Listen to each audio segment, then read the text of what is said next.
Anderson, conte, édition et traduction de Marc Hocher. Le vaillant soldat de plomb. Il y avait une fois 25 soldats de plomb. Ils étaient tous frères, car ils étaient nés d'une vieille cuillère de plomb. Ils avaient l'arme au bras et tenaient la tête droite. Leur uniforme rouge et bleu était assez joli. La première chose qu'ils entendirent en ce monde, quand on ôta le couvercle de la boîte où ils se trouvaient, fut les mots « Des soldats de plomb !» que cria un petit garçon en battant des mains. On les lui avait donnés parce que c'était son anniversaire, et il se mit à les ranger sur la table. Tous les soldats se ressemblaient parfaitement. Un seul d'entre eux était un peu différent. Il n'avait qu'une jambe, car il avait été coulé dans le moule en dernier, et il n'y avait pas eu assez de plomb. Il se tenait pourtant aussi ferme sur son unique jambe que les autres sur deux, et c'est lui, justement, qui mérite de retenir notre attention. Sur la table où étaient rangés les soldats se trouvaient beaucoup d'autres jouets, mais ce qui attirait le plus le regard, c'était un ravissant château de papier. Au travers des petites fenêtres, on pouvait voir jusque dans les salons. Au dehors, il y avait de petits arbres qui entouraient un petit miroir qui devait faire penser à un lac. Des cygnes en cire y nageaient et s'y reflétaient. Tout cela était ravissant, mais ce qu'il y avait de plus ravissant, c'était une petite demoiselle qui était debout sur le seuil de la porte du château. Elle avait aussi été découpée dans du papier. Mais elle portait une jupe de linon, le plus transparent, et sur les épaules, en guise d'écharpe, un petit ruban bleu, au milieu duquel étincelait une paillette aussi grande que son visage tout entier.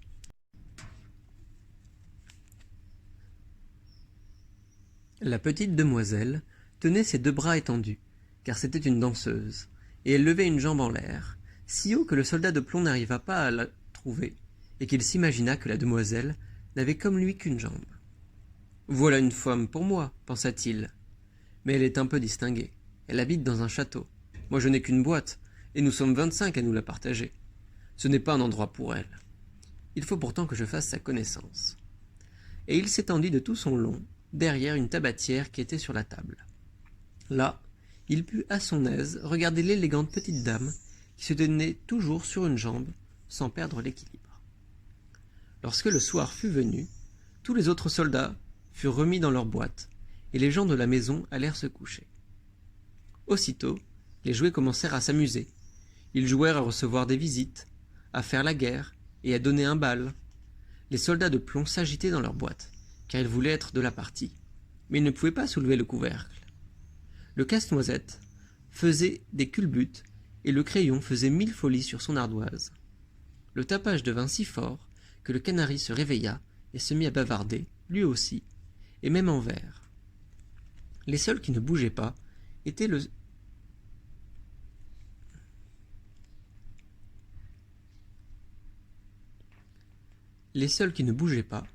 soldat de plomb et la petite danseuse. Elle se tenait toujours bien droite, sur la pointe du pied, les bras étendus. Il était tout aussi vaillant sur son unique jambe, et il ne la quittait pas un instant des yeux.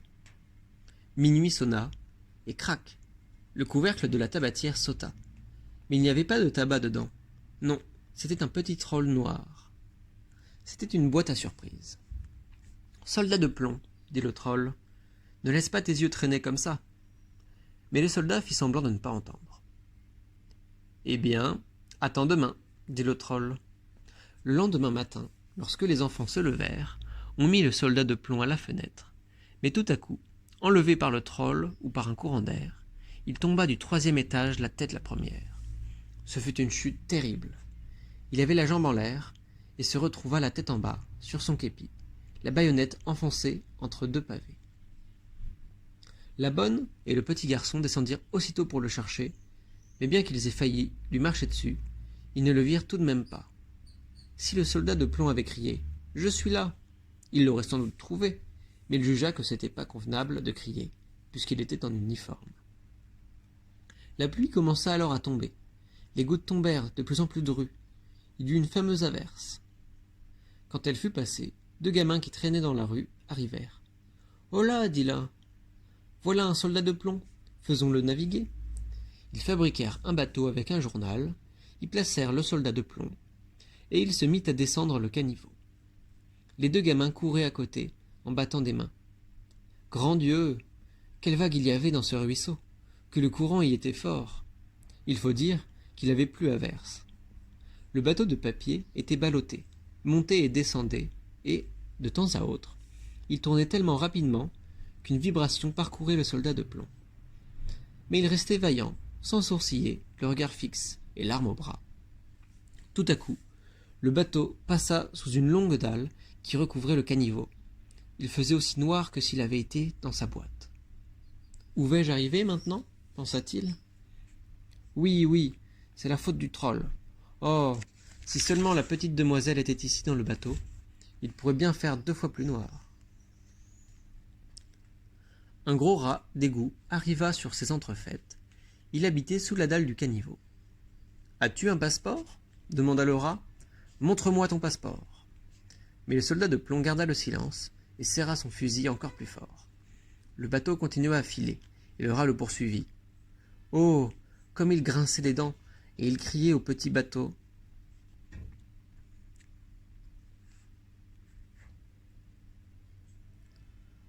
Oh, comme il grinçait des dents, et il criait au petit bâton et au brin de paille.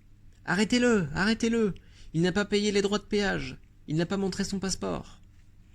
Mais le courant se faisait déjà de plus en plus fort.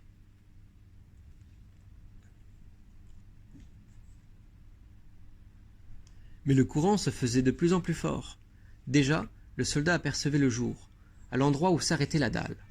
Mais il entendait en même temps un grondement qui avait de quoi faire peur à un homme courageux.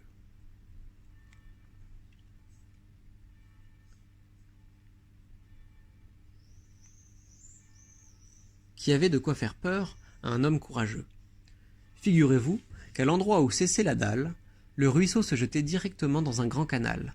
Pour lui, c'était aussi dangereux que pour nous d'être entraînés dans une grande chute d'eau. Il était déjà si près qu'il ne pouvait plus s'arrêter. Le bateau s'y précipita. Le pauvre soldat de plomb se tenait aussi raide que possible. Personne ne pourrait lui reprocher d'avoir cligné les yeux.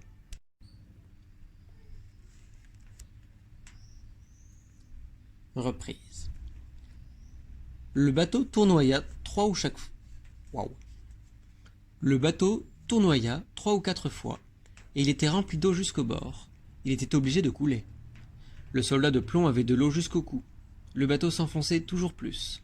Le papier se dépliait de plus en plus, et l'eau se referma tout à coup sur la tête du soldat. Il pensa alors à la charmante petite danseuse, qu'il ne reverrait jamais, et une chanson retentit alors aux oreilles du soldat de plomb. « Soldat,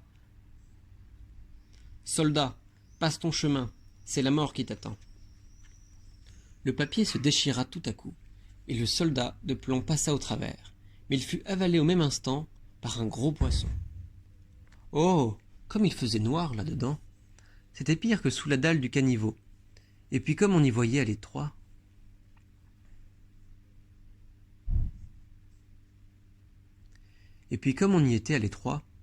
Mais le soldat de plomb fut vaillant, et il resta étendu de tout son long, l'arme au bras.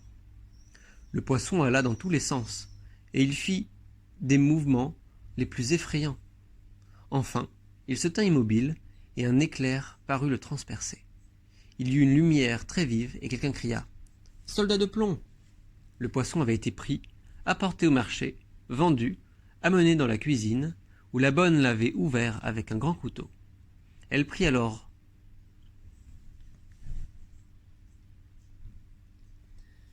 avec 2 doigts le soldat de plomb par la taille et l'apporta dans le salon, où tout le monde voulut voir cet homme remarquable qui avait voyagé dans le ventre d'un poisson.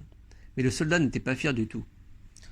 On le plaça sur la table, et là, comme il arrive parfois des choses bizarres dans le monde, le soldat de plomb se trouva dans la même pièce que celle où il avait été auparavant.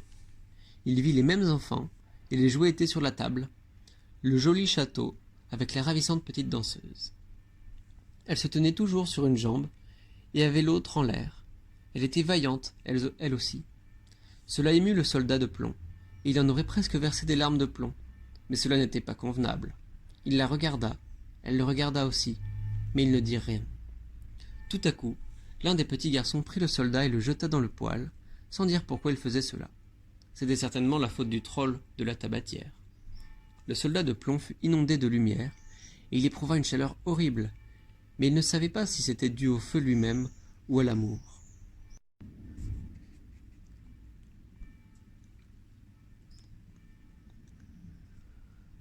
Toutes ces couleurs avaient disparu, et nul n'aurait pu dire si c'était arrivé au cours du voyage, ou si c'était dû au chagrin. Il regardait la petite demoiselle, elle le regardait, et il se sentait fondre. Mais il était toujours vaillant, et gardait l'arme au bras. Soudain, une porte s'ouvrit. Le vent enleva la danseuse, et, pareille à une sylphide, elle s'envola et rejoignit le soldat de plomb dans le poêle. Elle s'enflamma et disparut. Alors le soldat de plomb fondit et forma un petit amas, et quand, le lendemain, la bonne vint enlever les cendres, elle le trouva transformé en un petit cœur de plomb. Quant à la danseuse, il ne restait d'elle que la paillette, et elle était calcinée, noire comme du charbon.